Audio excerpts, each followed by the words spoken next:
Galit na ang mga Pilipino. Hanggang kailan pa ba natin titiisin ang pambubuling ito?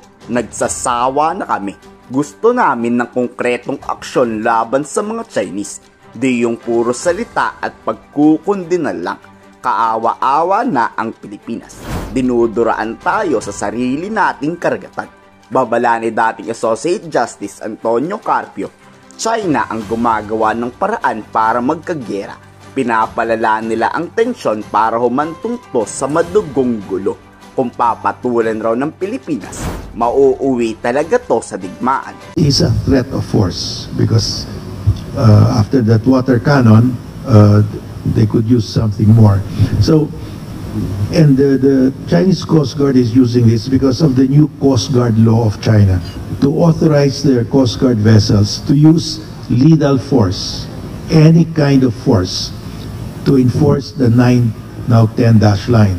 Philippine Coast Guard puro pagkukumbaba na lang, puro hayaan na lang.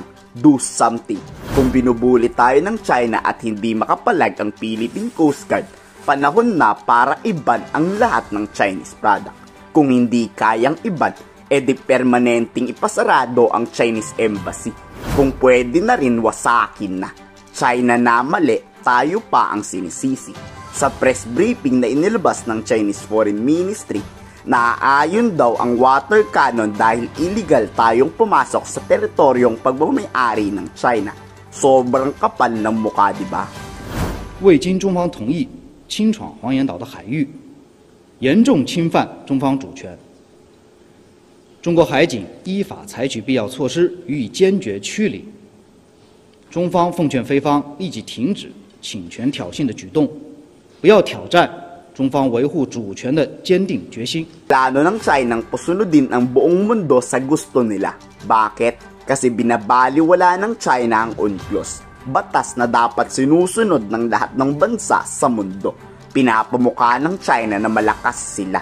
Kami ang sundin nyo. Kawawa po tayo, nakakagalit. Are we going to give in to intimidation? We condemn this incident just today. We condemn the narrative of China. We will not stand for this. And you can be rest assured po dito sa Kongreso that we will be taking this, yung ating committee, when it is scheduled by the Rules Committee, we will be taking this very seriously. Kasalanan to lahat ni dating Pangulong Rodrigo Duterte. Kung hindi pumayag na maglabas-pasok ang China sa West Philippine Sea, edi wala tayong problema ngayon.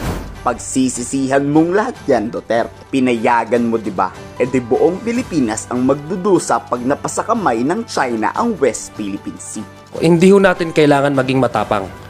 Pero sana hindi ho tayo maging duwag. They want to portray to the whole world that they're superpower. And that's why they can step on us anytime they want. And that's basic definition of a bully. So ang dapat na sagot sa isang pagsisindak ay hindi dapat defeatist ang attitude. Dapat tumindig.